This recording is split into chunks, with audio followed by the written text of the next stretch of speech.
More perks are coming to the park soon. I've got information about Disney World in 2026 that might make you change your plans. And you've got another chance to visit Universal's Epic Universe before it opens to the public. All the latest Disney and theme park news is coming up right now here on DFB Guide.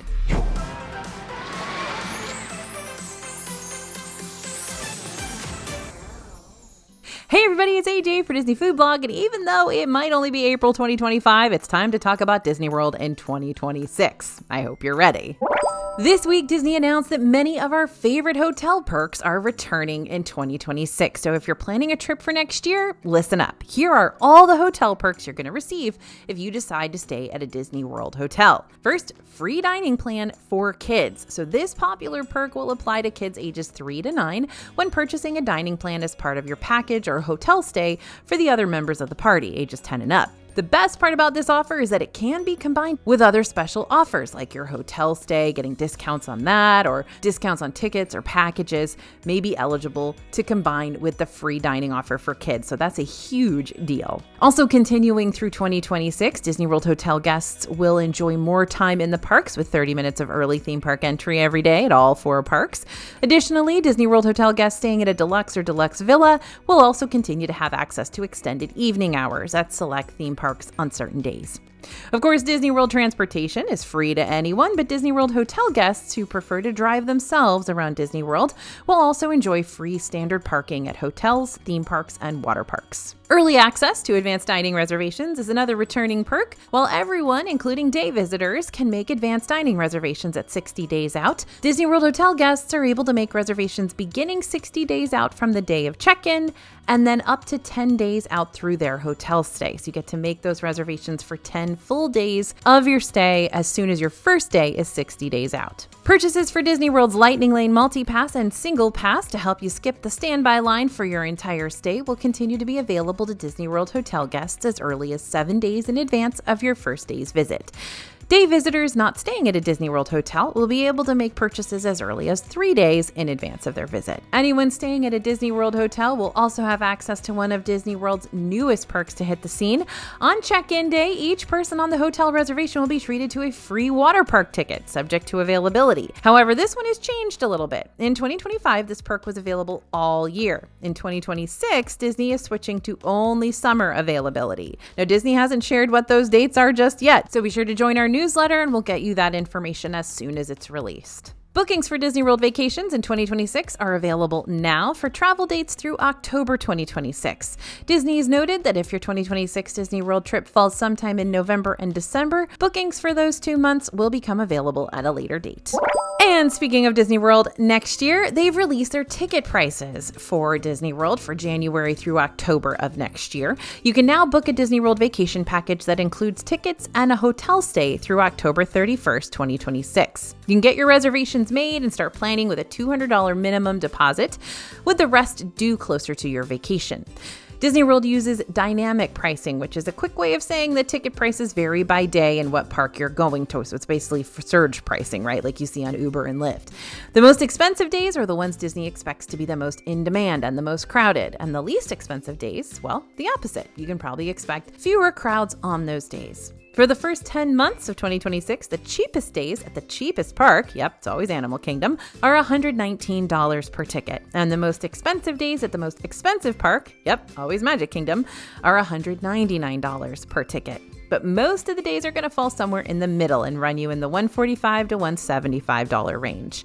Keep in mind that this is for a single day ticket with no park hopping, meaning you can only visit your chosen park on that ticket. So when are the cheapest times to go to Disney World in 2026? Well, those days are going to be later into August 2026 when school started in many U.S. districts. August 18th, August 20th and 21st, the 24th to the 28th, and those one-day, one-park tickets for Animal Kingdom are $119 on those days, and Magic Kingdom tickets are $139. Your most expensive days are going to fall around Easter, which is on April 5th, 2026. From March 25th to April 6th, 2026, Animal Kingdom one-day tickets are $179 and Magic Kingdom will be $199. Now remember, we don't have holiday time ticket prices yet. We only have through October. So my guess is that once we get November and December, we're going to see higher price tickets for around Thanksgiving time and around Christmas time. Also, it was confirmed that the Disney Dining Plan is going to return in 2026 with the same two options, the standard Disney Dining Plan and the Quick Service Dining Plan.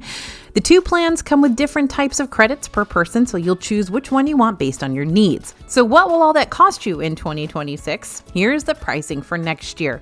For adults, the Quick Service Dining Plan is going to cost $60.47 per person per night. The standard dining plan will cost $98.59 per person per night. For children ages 3 to 9, Quick Service will be $26.16 per night, and standard will be $31.94 per night. Now, in comparison to prices for 2025, this is a $1.33 increase for adults and a $1.46 increase for children on the Quick Service. And on the standard, it's an 89-cent increase for adults and a $1.16 increase for children. Not too much of a price increase, but it may slightly affect which things you order while using the plan. However, things may even out if we see price increases for snacks and meals in Disney World before 2026 rolls around. We often see those price hikes happen in October. I've got an update for you on Big Thunder Mountain Railroad construction, but not the kind of update I know you've been hoping for. After Big Thunder Mountain Railroad closed in January, Disney announced the ride would reopen in 2026. At the time, we expected it to be closed at least until spring of that year because their permit for general construction was set to expire on March 13th. However, Disney just filed a new permit requesting an extension. Now the expiration date is April 15th, 2026, a month later than the previous permit. It's not a hard and fast date of when construction might be completed on the project, but it is an indication that Disney thinks it might take a little longer than initially planned. Note that Disney has not even given a reopening timeline for the project yet. All we know is that this is a huge project, it's pretty involved, and the ride's track is being replaced, and it'll reopen with a little bit of new magic sometime in 2026. Disney pass holders, get ready to relax in the comfort of a lounge exclusively for you. Epcot's going to be home to the Passholder Lounge as part of the VI Passholder Summer Days. The lounge is going to be available for a limited time only from May 14th to July 13th, 2025. This is basically the same thing that they've done for, the past couple of years in Epcot, and it's going to be at Marrakesh again in the Morocco Pavilion. It's going to be open from 11 a.m. to 7 p.m. daily within that date range, but times are subject to change. And it's important to note that the lounge is subject to availability on a first-come, first-served basis. When you go to take advantage of it, each pass holder will have to show their valid annual pass, linked Magic Band, Magic Band Plus, or Magic Mobile Pass, as well as a government-issued photo ID to enter the pass holder lounge. One of the biggest perks pass holders are going to get during this time is 40% off dining at select Disney World restaurants. You can save 40% off the following table service restaurants. Yep, this includes character dining from Monday to Thursday from May 14th to June 30th. Boatwright's Dining Hall, Cape May Cafe, dinner only, Hollywood and Vine, Toledo, Tapa Steak and Seafood, and Tusker House Restaurant, lunch and dinner only. You can also save 40% off at the following table service restaurants from Monday to Thursday in the month of July: Ale and Compass, breakfast and lunch only, Coral Reef Restaurant, the Diamond Horseshoe, Tiffin's Restaurant, and Whispering Canyon Cafe. Now for the small print. The discount's only valid Monday through Thursday during the select dates indicated. Discounts only apply to the regular price and do not include alcoholic beverages, tax, or tips. Discounts are only valid for annual pass holders and up to 3 guests. Now, pass holders will also be able to get 20% off discounts at disneystore.com from June 2nd through July 22nd, so you can save some money on your online shopping too. Universal Studios Florida just extended annual passholder preview dates for Epic Universe. Since early previews debuted for Universal's new Epic Universe park, fans have been flocking to purchase tickets to see the park before its official opening on May 22nd. If the previous dates for Epic previews didn't work out for you, or you're like us and just want to keep going before it opens, Universal's just opened up more days to do that. Universal quietly opened more availability to its annual pass holders to purchase advance tickets through May 19th. Universal's original cutoff date for these previews was May 8th. Yep, so there are 11 more days that you can visit before it opens. Checking the prices of these additional dates, it seems to have fallen in line with similar pricing. Most of the new dates are priced around $123 per person per day, with the newly added Saturdays as the highest at $131. Most of the park's opening hours are listed from 10 a.m. to 9 p.m., with May 15th through the 19th from 9 a.m. to 8 p.m. If you're looking to get in on the fun early or just want to grab another day inside Epic Universe early, early, and you're currently an active Universal Orlando annual pass holder, preview tickets can be purchased in the Universal Orlando app or on the website.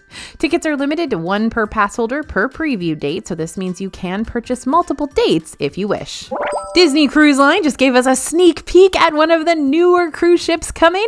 The Disney Adventure is setting sail starting in Singapore at the end of 2025 with 3 and 4 night voyages, and it has just reached a huge step in the construction process. The Disney Adventure has officially transitioned to open water for the float-out ceremony. Captain Mickey and Minnie were at the float-out ceremony, and they looked excited to welcome this new ship to the fleet, of course. It's currently in Wismar, Germany, where it was built, and the ceremony featured fireworks as the tugboat pulled the ship out of the building. We're one step closer to the ship ready to sail. Okay, we got 3 new snacks around Disney World. We found some new and exciting options for you this week. First up, the pretzel nuggets. I'm going to let you in on a secret. Our team was so excited to try these. If you want to head to Block and Hans in the America Pavilion in Epcot for these pretzel nuggets, they've got beer cheese in the mix, all for $8.50. Pretzels are made with garlic butter, barbecue rub, and beer cheese sauce. We are happy to report that they are as amazing as they look. They're soft and chewy, but the beer cheese steals the show. The Plaza Restaurant over in Magic Kingdom added a new dessert, the s'mores cake for $10. This is a chocolate cake with chocolate ganache, toasted graham cracker crumbs, and toasted marshmallow mousse. The dessert is rich and super filling, but it's moist and dense enough to feel fudgy. It was delicious, and if you love very indulgent desserts, then grab a friend and share this one. Now finally, over at Fort Wilderness Resort at Trails End, we tried the apple hand pie for $6.29. I love a hand pie. The dough is flaky, but a bit on the dry side, and the filling has tender apples and a sweet cinnamon syrup. We were left wishing there was more filling to dough ratio, but if you're staying at the resort, we say grab one if you love apple pies. It's probably not worth a special trip over here, though. Reviewing Disney World snacks is our job, and we wouldn't trade it for the world. We are in the parks every day to try many new items that Disney World releases to be able to share with you and to let you know if it's worth your time and money. Want to explore all the best snacks that Disney World has to offer? Then look no further than our DFP Snacks Bundle. This bundle gives you the snack guides for all 4 Disney World parks at over 30% off, and we've got every single snack you can get in each park listed in here, reviewed. There's pictures, all the information you need to build your snack bucket list. Believe me, because Wendy and Kelly are in charge of making sure that absolutely no snack goes unclaimed in these snack guides. There are even some secret snacks and menu hacks in here. You can grab copies for your upcoming trip at dfbstore.com or just shop here on this video. Okay, wide world of sports, not really a stop most guests make when visiting Disney World. ESPN is a place for athletes and fans of all ages, accommodating 70 different sports. Now, the complex features a 9,500 seat stadium, a one-of-a-kind indoor arena, 2 field houses, multiple professional level fields, and more. And it was just announced that there are some changes coming for the food here. Levy, the market-leading hospitality company at sports and entertainment venues, is going to be taking over as food and beverage operator at the ESPN Wide World of Sports in Disney World. They're also going to be bringing a new dining concept and freshly prepared grab-and-go offerings to ESPN later in the year. Now, Levy runs all the hospitality at iconic events like the Kentucky Derby, Super Bowls, All-Star Games, the U.S. Open Tennis Championships, College World Series, even musical festivals like Coachella and Stagecoach.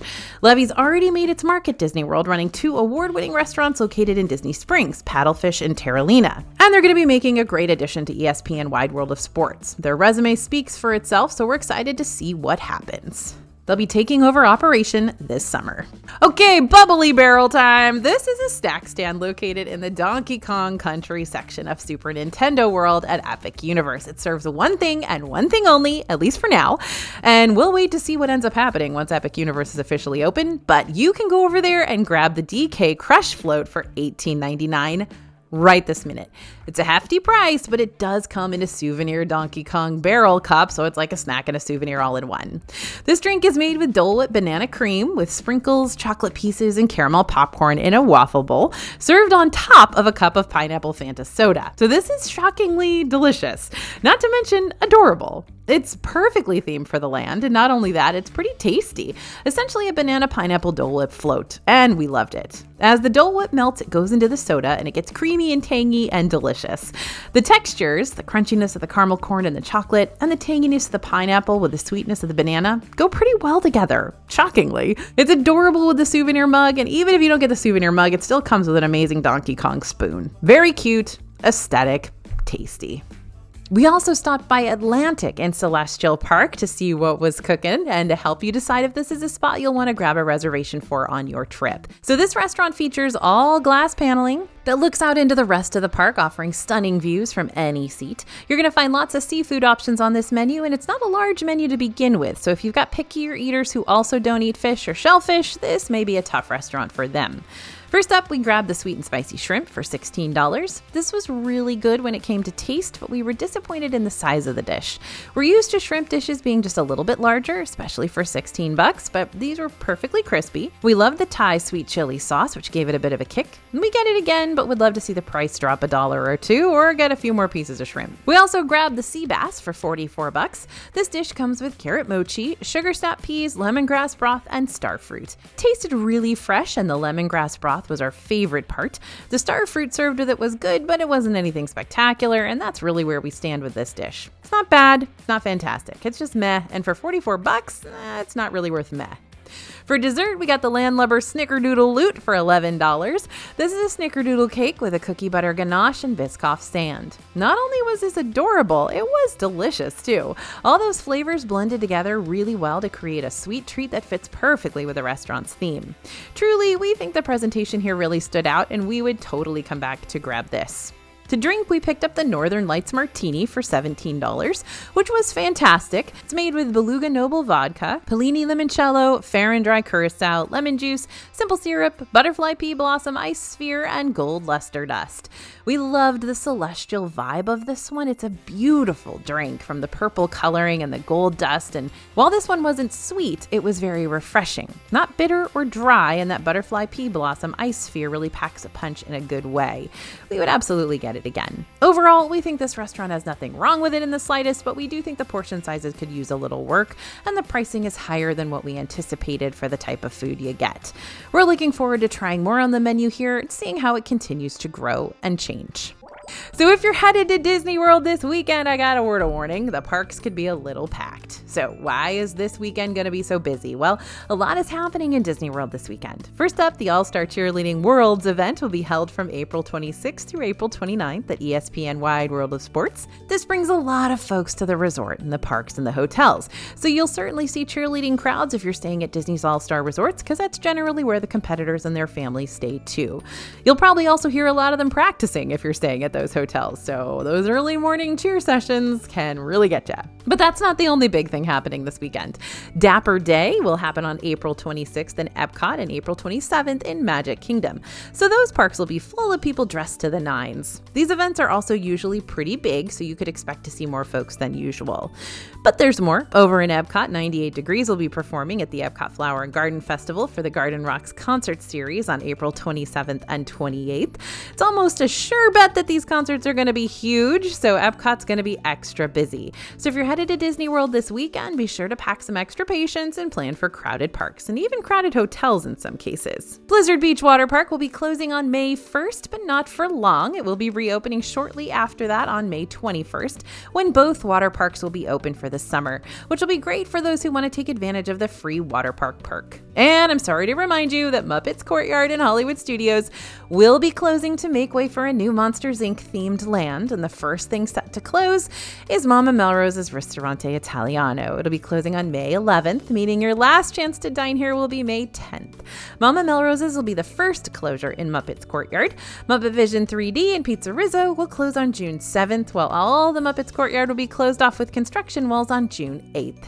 Yep, it's really happening, and we'll have to say goodbye to the Muppets in Hollywood Studios soon. Well, at least until they head over to Rock and Roller Coaster. Okay, changes are coming to Galaxy's Edge. The Star Wars-inspired land in Disneyland and Disney World is gearing up for lots of fun thanks to the May the 4th celebrations.